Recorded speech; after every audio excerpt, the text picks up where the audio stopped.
నమస్తే, నేను మీ వెంకట్. జీవన్ రెడ్డి తప్పుడు నిర్ణయం. నిజంగా వాస్తవంగా చెప్తా ఉన్నాం మేము. ఇది నేను చెప్పేది కూడా వ్యక్తిగతంగా, రాజకీయంగా విశ్లేషణ చేసి మాత్రమే చెప్తా ఉన్నా. ఇది వాస్తవమైన విషయం. మిత్రులారా, ముందుగా మన ఏవిఎం తెలుగు ఛానల్ని తప్పకుండా ప్రతి ఒక్కరూ సబ్స్క్రైబ్ చేయండి.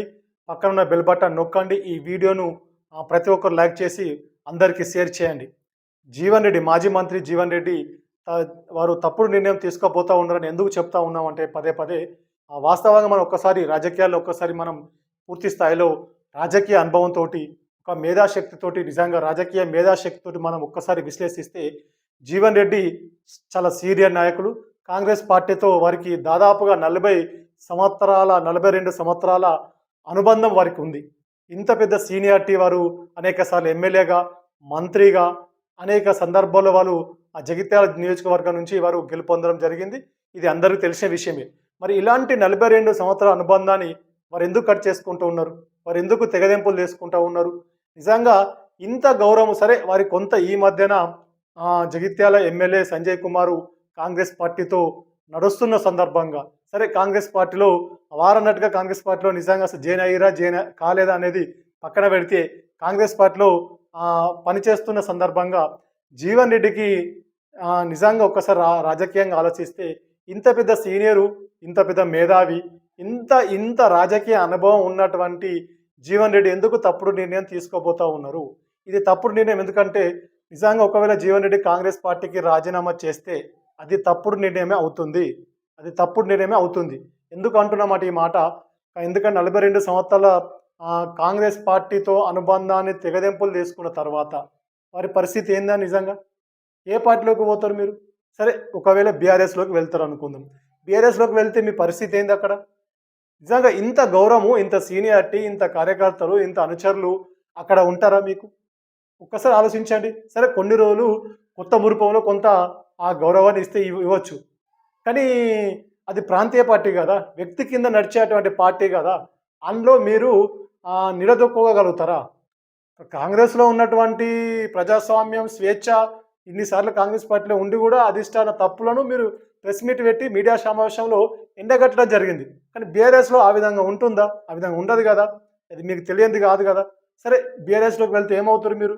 సరే, ఇప్పుడు జగిత్యాల్లో ఎమ్మెల్యే ఎన్నికలు లేవు. ఎన్నికలు అయితే లేవు కదా. మరి ఇదేదో నిర్ణయము ఆ మున్సిపల్ ఎన్నికల ముందు తీసుకుంటే ఏదో ఒక బీజేపీలోకో బీఆర్ఎస్లోకి వెళ్తే మీ అనుచరులకు మేలు జరుగు కదా, మీ కార్యకర్తలకు లాభం జరుగు కదా, టికెట్లు గెలిపించుకునేవారు కదా. సరే, మొన్న ఇండిపెండెంట్గా పోటీ చేసి కొంతమందిని మీరు గెలిపించుకోవడం జరిగింది. వారితో మీరు రాజకీయం కొనసాగించవచ్చు కదా. కాంగ్రెస్ పార్టీ అధికార పార్టీలో ఉండి సరే, ఎమ్మెల్యే కొంత ఇబ్బంది పెడతా ఉన్నారు, కొంత ఎమ్మెల్యేతో మీకు అక్కడ పొసగడం లేదు, ఎమ్మెల్యేతో కొంత రాజకీయంగా కొంత ఇబ్బంది ఉన్న మాట వాస్తవమే అనుకుందాం కాసేపు. సరే, ఏమవుతుంది?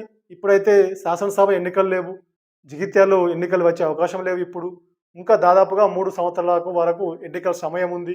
మరి ఇప్పుడే ఈ నిర్ణయం తీసుకొని మీరు ఎందుకు తొందరపడతా ఉన్నారు? నిజంగా చెప్తున్నా, ఇది వాస్తవంగా ఇది తొందరపాటు నిర్ణయమే అని మనం తప్పకుండా చెప్పవచ్చు. జీవన్ రెడ్డిది ఇది చాలా తొందరపాటు నిర్ణయం. ఇది చాలా తొందరపాటు నిర్ణయము.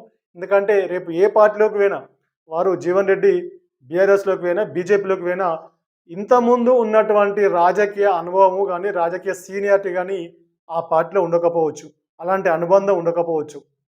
జీవన్ రెడ్డి అంటే కాంగ్రెస్లో, తెలంగాణ రాష్ట్రంలో ఎక్కడున్న మామూలు గ్రామీణ ప్రాంత కార్యకర్త కూడా జీవన్ రెడ్డి అంటే ఒక ప్రియారిటీ ఉంది. జీవన్ రెడ్డి అంటే కాంగ్రెస్ పార్టీ ప్రతి కార్యకర్త అభిమానించే కార్యకర్తలు ఉన్నారు, ప్రతి నియోజకవర్గంలో కూడా. అలాంటిది కాంగ్రెస్ అధిష్టానం కూడా, ఢిల్లీ నాయకత్వం కూడా జీవన్ రెడ్డిపై మంచి అభిప్రాయం ఉంది. వాస్తవమైన విషయం ఇది. సరే, కొంత ఈ మధ్యలో కొంత రాజకీయ విభేదాలు కానీ, రాజకీయంగా కొంత ఇబ్బంది ఎదుర్కొంటున్న మాట వాస్తవమే కావచ్చు. సరే, అక్కడ సిట్టింగ్ ఎమ్మెల్యే గెలవడం జరిగింది. నిజంగా కాంగ్రెస్ పార్టీ కూడా మీకు ఎమ్మెల్యే టికెట్ మీకే ఇచ్చింది, మీరు ఎమ్మెల్యేగా ఓడిపోవడం జరిగింది అక్కడ. తర్వాత మళ్ళీ తిరిగి నిజామాబాద్ నుంచి కూడా ఎంపీగా అవకాశం ఇచ్చింది. సరే, మధ్యలో అంటే మీకు అక్కడ ఏ అవకాశం రాలేదు కాబట్టి వేరే అవకాశాలు ఇంకే విధంగా వచ్చేది ఉండే. ఇప్పుడు ఒకసారి ఆలోచించండి. నిజంగా ఇది కొంత తొందరపాటు నిర్ణయంగానే చెప్పవచ్చు. అసలు జీవన్ రెడ్డిని ఎవరినూ ఇట్లా మైండ్ తోటి వారిని ఇబ్బంది పెడతా ఉన్నారు అనేది మాత్రం కొంచెం వాస్తవంగా ఆలోచించాల్సిన విషయమే. ఎందుకంటే మనం కూడా జీవన్ రెడ్డి మేలే కోరుకుంటున్నాం. జీవన్ రెడ్డికి అంతా మంచే జరగాలని కోరుకుంటున్నాం. ఎందుకంటే ఈ ప్రాంత మన ప్రాంత నాయకులు కాబట్టి వారి భవిష్యత్తు కూడా రాజకీయ భవిష్యత్తు కూడా బాగుండాలని కూడా మనం వ్యక్తిగతంగా కోరుకుంటా ఉన్నాం. వాస్తవంగా ఈ మాట ఎందుకు అంటున్నా అంటే ఒక్కసారి నిజంగా ఈ సీనియారిటీ గనుక వదులుకొని కొత్త పార్టీలోకో లేక పక్క పార్టీలోకో వెళ్తే మాత్రం ఇంత ప్రియారిటీ అక్కడ ఉండకపోవచ్చు కదా! సరే కొత్త మురిపోలో కొన్ని రోజులు ఉంటే ఉండొచ్చు. కానీ తర్వాత పరిస్థితి ఏంది? ఒక్కసారి ఆలోచించండి. ఇప్పుడే మీకు ఎమ్మెల్యే ఎన్నికలేం లేవు గదా ఇక్కడ. వాస్తవం గదా! అంతే గదా! మీరు ఇంత తొందరపాటు నిర్ణయం ఎందుకు తీసుకోబోతా ఉన్నారు? సో ఈ దేనికోసం మీ గోల్ ఏంది అసలు? మీ టార్గెట్ ఏంది? సరే మళ్ళీ తిరిగి జగిత్యాలలో ఎమ్మెల్యే కావాలి మీరు. అంతే గదా! మరి ఎన్నికల సమయం వరకు ఆగితే అయిపోవు గదా! మీకే మళ్ళీ టికెట్ ఇచ్చే అవకాశం ఉంటుండే గావచ్చు గదా! అంతే గదా! ఇది మీరు తొందరపాటు నిర్ణయం తీసుకొని అధికార పార్టీ, అధికార పార్టీలో ఉండి ప్రజలకు మేలు జేయాలె. కార్యకర్తలు కొంతమందికి లాభం చేసే ప్రయత్నం చేయాలె. నాయకులను గూడా కొంత సెటరేట్ చేసుకునే ప్రయత్నం చేయాలె. ఆ జగిత్యాల నియోజకవర్గంలో గాని, పక్క నియోజకవర్గంలో ఉన్నటువంటి సమస్యలు కొంచెం పరిష్కరించే ప్రయత్నం చేస్తే బాగుండు గదా! ఈ పక్కనే ఉన్నటువంటి ఆ ఎమ్మెల్యే అందరూ గూడా మీ శిష్యులే గదా! చొప్పదంటే మీ శిష్యులే ఉన్నారు. ఎమ్మెల్యే మేడిపల్లి సత్తి మీ శిష్యులే గదా! మీ మాట కాదన్నారు గదా వారు. మీకు చాలా మంచి గౌరవం ఇస్తారు గదా! చొప్పదండి ఎమ్మెల్యే ఇప్పటికి గూడా మీరంటే వారికి చాలా గౌరవం ఉంది. అపార గౌరవం ఉంది. మీరంటే చాలా విలువ ఇస్తారు వారు. మీ మాట అయితే ఏది గూడా కాదనరు. ధర్మపురి నియోజకవర్గం చూసుకుంటే అక్కడ మంత్రి ఉన్నారు. అడ్లూరి లక్ష్మణ్ కుమార్ మీ శిష్యులే వారు గూడా. మీకు చాలా విలువ ఇస్తారు. మీకు చాలా గౌరవం ఇస్తున్నారు. ఇప్పటికి గూడా మీ మాటను వారు తీసేసే పరిస్థితి లేదు గదా! నిజంగా మీకు మీకు ఎక్కడ సరే ఈ మధ్యన అంటే కొంత జగిత్యాల సిట్టింగ్ ఎమ్మెల్యే పార్టీతో అనుబంధంగా నడుస్తున్న సందర్భంలో సరే కొంత సీఎంఓ ఆఫీస్ నుంచి కానీ లేకపోతే కొంచెం అధికారులు గాని కొంచెం ఆహ్, ఎమ్మెల్యే కాబట్టి కొంచెం ప్రియారిటీ ఇస్తుండవచ్చు. సరే వాస్తవంగా అది కాస్త ఒప్పుకుందాం అది. సరే మీరు ఓటమి చెందడం జరిగింది గదా! కాస్త ఓపికతో ఉంటే అయిపోతది గదా! అంతే గదా! వాస్తవం గదా ఇది. మీకు తెలియనిది గాదు. ఇలాంటి ఓటములు ఎన్నో చూసి ఉండొచ్చు.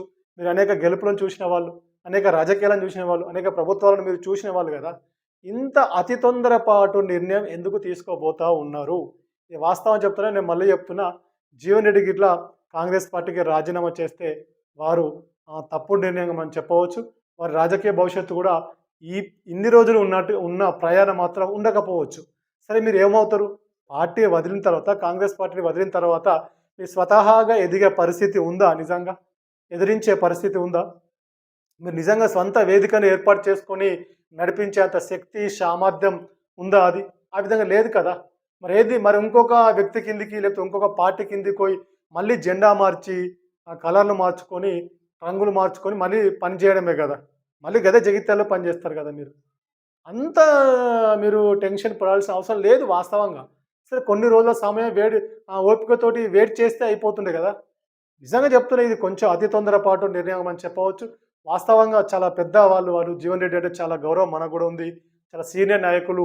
ఎందుకంటే వారిని ఎవరు ఈ విధంగా తొందర పెడతా ఉన్నారని మాత్రం కొంత ఇది తెలియదు గానీ చాలా బాధాకరమైన విషయం. ఎందుకంటే ఇప్పుడు పక్కనే చొప్పదండి ఎమ్మెల్యే మేడిపల్లి సత్యం ఉన్నారు. మీ శిష్యులే.